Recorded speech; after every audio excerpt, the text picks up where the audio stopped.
এই মানুষটা আমার সাথে এই কাজটা করবে আমি কখনো কল্পনা করতে পারি নাই। তো যাই হোক, সকাল সকাল সে ঘুম থেকে উঠে, তাও সকাল না, ভোর 4টার দিকে ঘুম থেকে উঠে আমাকে বলতেছে একটু ভিডিও করে দাও। তো আমি হঠাৎ করে ঘুম থেকে উঠে বললাম, তুমি রেডি হয়ে কোথায় যাচ্ছ? বলতেছে যে অফিসের কাজে আমি একটু বাহিরে যাচ্ছি, আমার মিটিং আছে।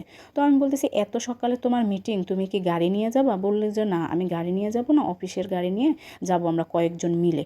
তো আমি তো সেটাই বিশ্বাস করে নিলাম যে তার অফিসের কাজে হয়তো বা সে কোথাও যাবে, কারণ আগের দিনও সে কিন্তু অফিসের কাজে একটু বাহিরে গিয়েছিল।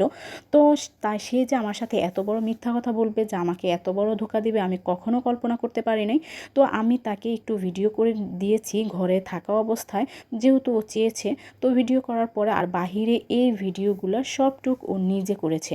তো ও কোথায় যাচ্ছে, কি করছে, আমার সাথে কেন মিথ্যা কথা বলছে, তো আপনাদের সাথে সেটাই শেয়ার করব।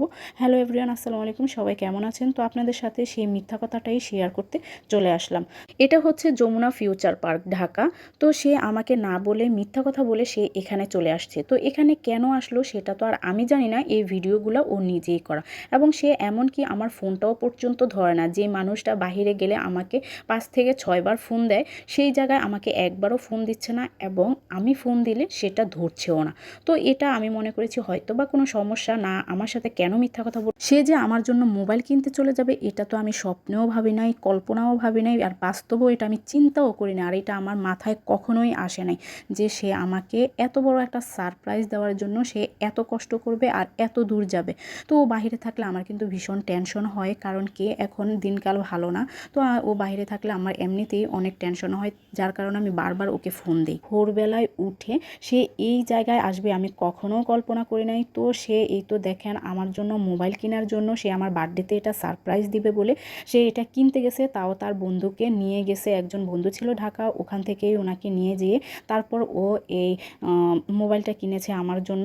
তো যাই হোক, ও যখন সন্ধ্যায় বাসায় আসছে, তো ও তো সবসময় বাইরে গেলে আমাকে ফোন দেয়, কিন্তু এবার আমাকে ফোনও দেয় নাই। আমি ওকে ফোন দিই, কিন্তু সে আমার ফোনটাও ধরে না। তো অবশ্যই কিছু না কিছু কয়, ডাল মে কুছ কালা হে। তো আমিও তো বুঝতে পেরেছি সে কিছু না কিছু আমার কাছে লুকোচুরি করছে। তো বাসায় এনে সে আমাকে সারপ্রাইজটা দিল, যে আমার বার্থডেতে আমি সত্যি কথা এতটাই সারপ্রাইজড হয়েছে, আমি আপনাদেরকে বুঝাতে পারবো না।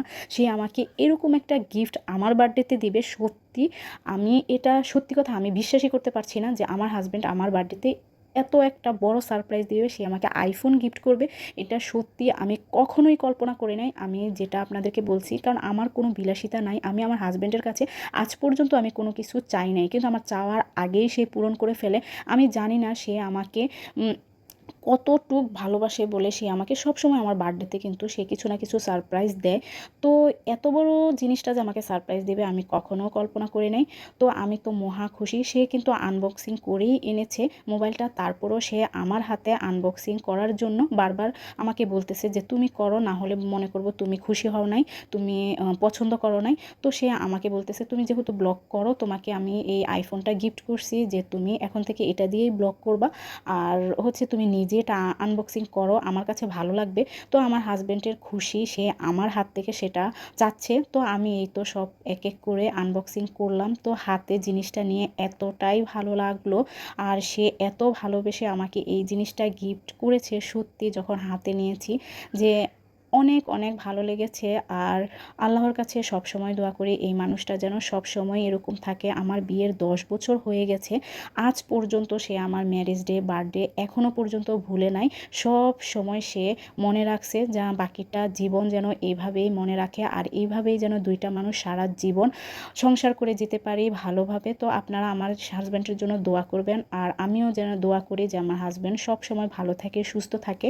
তো আজকের ভিডিও কেমন লেগেছে? যদি ভালো লেগে থাকে লাইক কমেন্ট শেয়ার দিয়ে পাশে থাকবেন। আল্লাহ হাফেজ।